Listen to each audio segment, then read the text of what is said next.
Hello friends, welcome to meaning in Telugu channel. ఈరోజు word ఏమిటంటే డిస్యూజ్డ్. దీన్ని తెలుగులో నిరుపయోగంగా అని అంటారు. దీన్ని యాక్సిడ్కి ఇచ్చేసేటప్పుడు ఈ డెఫినేషన్ ఉపయోగిస్తాం. నో లాంగర్ బీయింగ్ యూజ్డ్ అంటే తెలుగులో ఇకపై ఉపయోగించడం లేదు. దీనికి సంబంధించిన కొన్ని ఎగ్జాంపుల్ చూద్దాం. వాటితో ఇంకా బాగా అర్థం చేసుకోవచ్చు. ఫర్ ఎగ్జాంపుల్, ఫస్ట్ది, the disused railway station was overgrown with weeds అంటే తెలుగులో నిరుపయోగంగా ఉన్న రైల్వే స్టేషన్ పిచ్చి మొక్కలతో నిండిపోయింది. దీని next example and final example, the disused playground equipment was rusty and broken అంటే తెలుగులో నిరుపయోగంగా ఉన్న ప్లే గ్రౌండ్ పరికరాలు తుప్పుపట్టి విరిగిపోయాయి.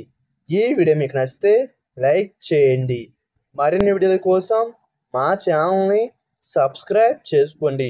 Thank you friends.